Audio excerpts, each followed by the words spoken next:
Hanlon's razor, which is never attribute malice to that which can be better explained by incompetence. And so I'm trying to be gracious here in many circumstances.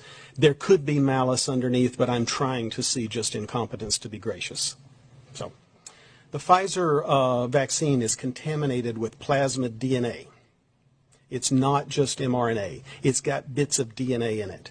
This DNA is the DNA vector that was used as the template for the in vitro transcription reaction when they made the mRNA. I know this is true because I sequenced it in my own lab. The vials of Pfizer vaccine that were given out here in Columbia, one of my colleagues was in charge of that vaccination program in the College of Pharmacy, and for reasons that I still don't understand, he kept every single vial. So he had a whole freezer full of the empty vials. Well, the empty vials have a little tiny bit in the bottom of them. He gave them all to me, and I looked at them. We had 2 batches that were given out here in Columbia, and I checked these 2 batches, and I checked them by sequencing. And I sequenced all the DNA that was in the vaccine, and I can see what's in there. And it's surprising that there's any DNA in there, and you can kind of work out what it is and how it got there, and I'm kind of alarmed about the possible consequences of this, both in terms of human health and biology, but you should be alarmed about the regulatory process that allowed it to get there.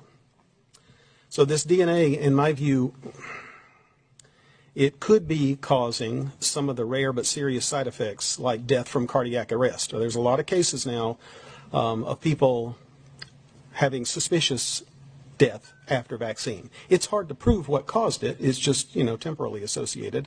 And this DNA is a plausible mechanism. Okay.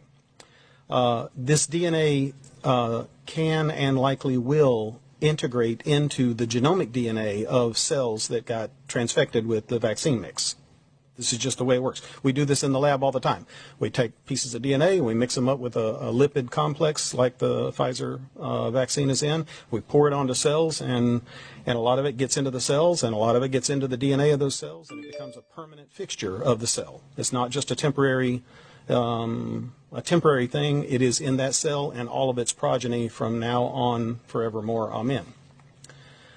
So that's why I'm kind of alarmed about this DNA being in the vaccine. It's different from RNA because it can be permanent. This is a real hazard for genome modification of long-lived somatic cells, like stem cells, and it could cause, theoretically, this is all a theoretical concern, but it's pretty reasonable based on solid molecular biology, that it could cause a sustained autoimmune attack toward that tissue. It's also a very real theoretical risk of future cancer in some people.